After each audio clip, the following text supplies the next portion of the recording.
cruciales de nuestra historia contemporánea sobre el que los peruanos seguimos debatiendo hasta el día de hoy es, sin duda, la reforma agraria del general Juan Velasco Alvarado. Cabe decir que la necesidad de una reforma ya se había estado hablando desde hacía varios años, porque era una demanda de distintos sectores.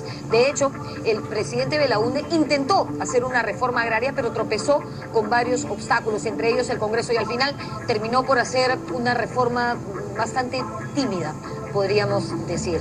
Siguiendo el lema de los militares de la tierra es de quien la trabaja, el objetivo de los reformistas era terminar con las desigualdades en la distribución de la tierra, como por ejemplo los famosos latifundios, y también acabar con la miseria en que se encontraba el campo.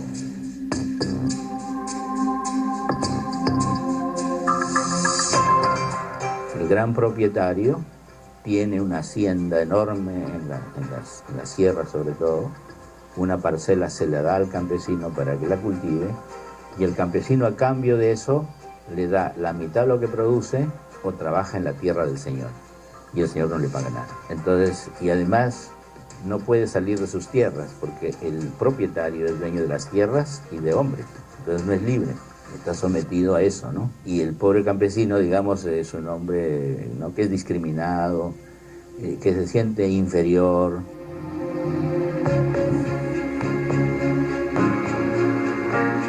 La reforma agraria supuso el fin de la servidumbre en el campo y del latifundio en la costa. Fue muy radical, incluso para los jóvenes progresistas de entonces.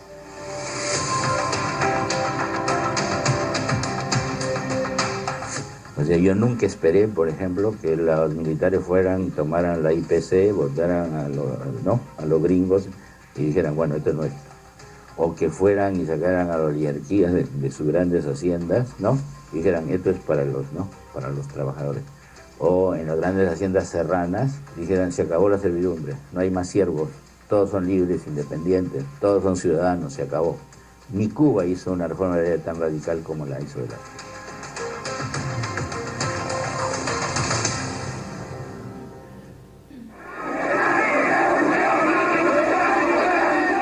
La reforma agraria fue de gran magnitud y despertó críticas y simpatías.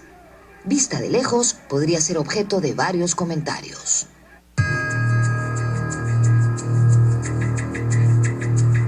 Bueno, es verdad que habían algunas haciendas pues que eran como las de antes, que no podía ser. Es verdad que había situaciones de servidumbre, que había situaciones de peonaje, que había situaciones semifeudales en las relaciones sociales en el campo que eran inaceptables, pero habían otras haciendas que ya habían vivido procesos de modernización. Entonces uno podría decir a la distancia, ¿no? La reforma agraria pudo haber sido más selectiva.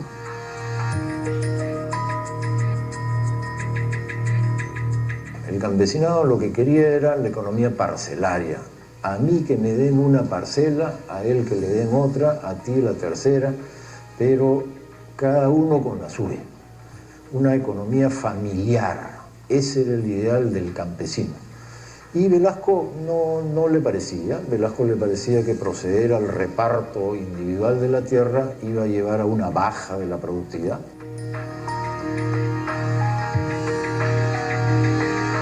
La reforma agraria se iba a producir de todos modos, sin necesidad de que se diera la reforma agraria que se dio durante el velasquismo, que fue una reforma agraria destructiva, ¿no? Porque se atacó todas las haciendas, en fin, buenas o malas, productivas o improductivas.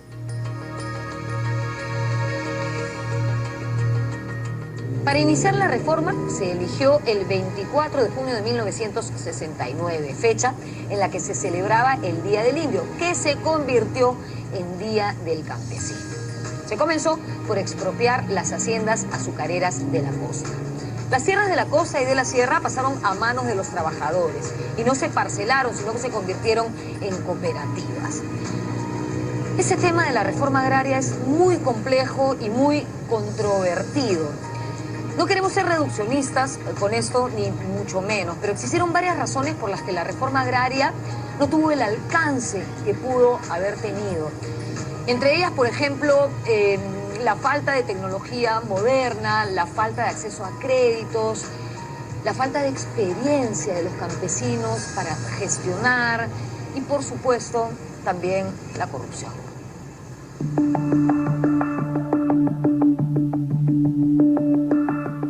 ¿Y qué va a pasar con los cuadros técnicos? Hay que ofrecerles algo mejor, ¿no? Porque tú puedes expropiar una hacienda, pero si con el hacendado se va todo el know-how técnico y dejan la tierra o el proceso productivo en manos de campesinos que no tienen acumulado ese nivel de conocimiento, estoy pensando sobre todo en los grandes complejos azucareros, algodoneros, pues es previsible que la cosa se va a caer.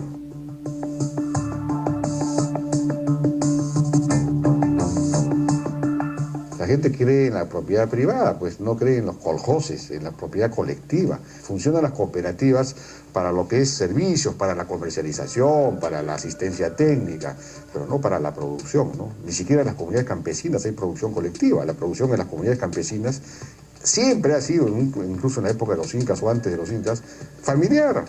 Hay producción colectiva por imposición del Inca, por ejemplo.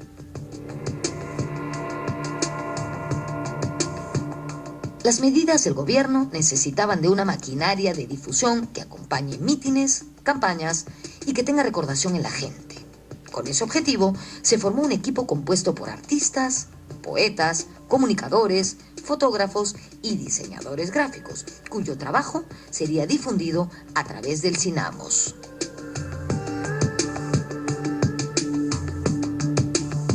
Las noticias, los mítines, las entregas de tierra a los propios campesinos, a las comunidades, eran cientos por semana. Entonces había que ir al norte, a las haciendas azucareras, a entregar las haciendas al Cusco, a Huancayo, en fin.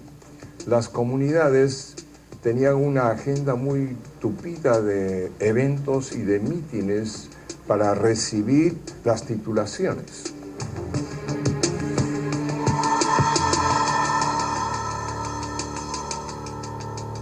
La imagen que se convirtió en símbolo de la revolución velasquista fue la de Túpac Amaru II, ideada por el artista Jesús Ruiz Durán.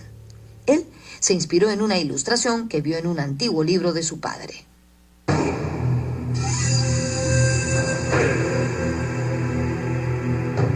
Yo busqué algún personaje que reuniera cierto tipo de requisitos ideológicos y de reivindicación. Y funcionó. Entonces, esta imagen de Túpac Amaru, un poco geometrizada, simplificada, fue la que sirvió de imagen para representar todo el espíritu de esta revolución de Velasco.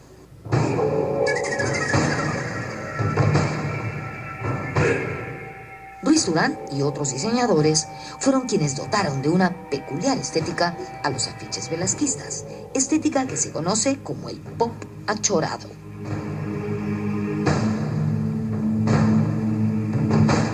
Esta especie de pop insolente, una cultura chola, donde se presenta a la gente que nunca ha sido presentada con honestidad ni con decencia.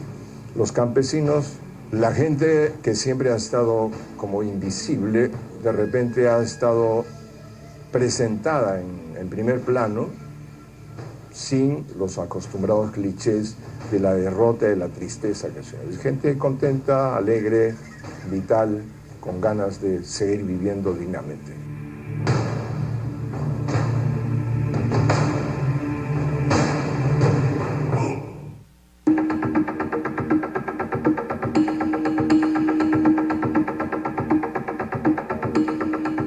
¿Cuál fue la ideología o doctrina del gobierno revolucionario de las Fuerzas Armadas? Al respecto, el 3 de octubre de 1973, Velasco dijo en su mensaje a la nación: reconocer nuestra pertenencia ideológica a una tradición revolucionaria de la que forma parte la tradición socialista, ¿hace de nuestra revolución una revolución marxista? De ninguna manera. Para nosotros, las contribuciones teóricas no constituyen ni dogmas ni anatemas. Por eso, refiriéndome a nuestra revolución en julio de 1969, declaré en un centro universitario que quienes gobernamos el Perú no somos marxistas, pero estamos haciendo una revolución. Y eso es lo que importa.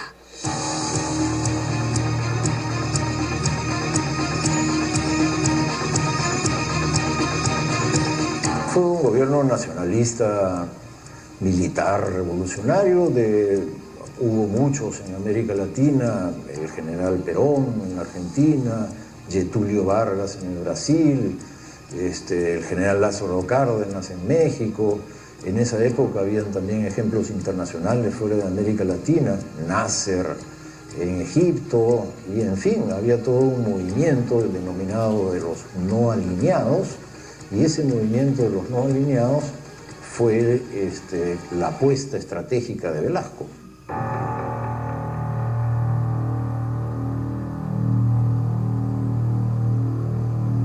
El movimiento de los no alineados agrupaba países que eran neutrales en el panorama de la Guerra Fría y la polarización del mundo entre las dos superpotencias, Estados Unidos y la Unión Soviética. Velasco no quería alinearse con la Unión Soviética, quería Velasco buscar entre la Unión Soviética y los Estados Unidos un camino intermedio, un camino tercerista.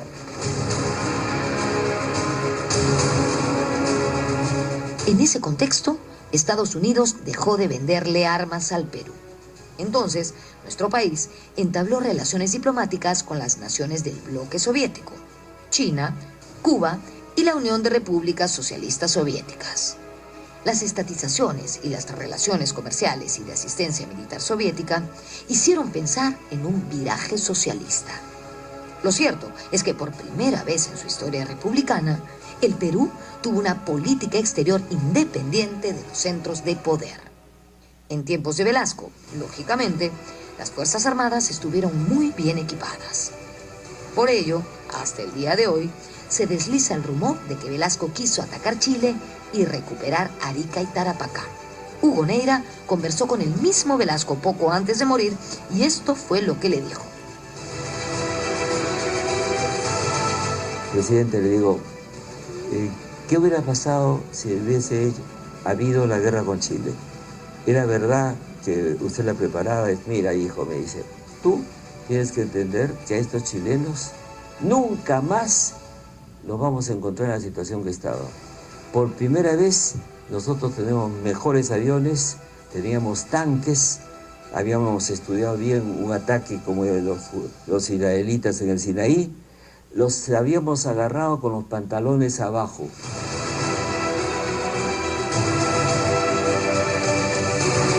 Había la idea de llegar al centenario con el Perú bien estructurado y no solo armarlo en términos de cohesión social, sino armarlo militarmente también.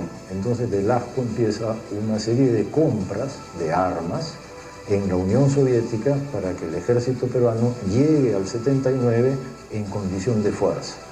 Pero eso es una cosa verdadera, ninguna duda, y otra es que Velasco pretendía recuperar Tarapacá. No hay ningún indicio de eso, ¿no?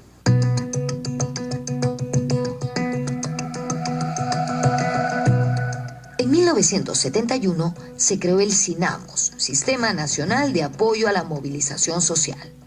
Esta organización estuvo a cargo del general Leónidas Rodríguez, quien tenía la asesoría de civiles como Francisco Guerra García, Carlos Franco y el sociólogo Carlos Delgado, considerado el ideólogo oficial del gobierno. Fueron también integrantes del SINAMOS el joven sociólogo Hugo Neira y el ex guerrillero Héctor Béjar.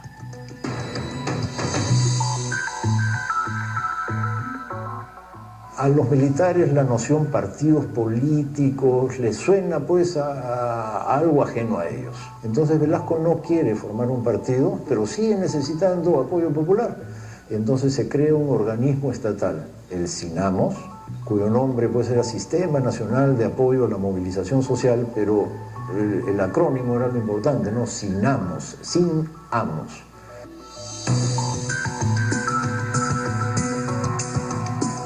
Los militares llamaron a gente que tenían experiencia política y que querían que hubiera una reforma radical en algunos campos precisos, por ejemplo, ante las empresas, y montaron un sistema nacional de movilización.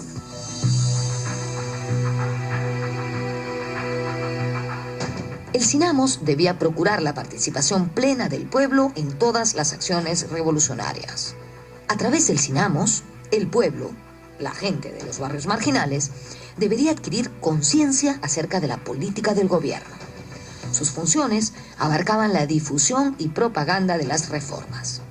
Asimismo, el gobierno apoyó y controló la organización de movimientos campesinos, estudiantiles y profesionales, creando la Central de Trabajadores de la Revolución Peruana y la Confederación Nacional Agraria.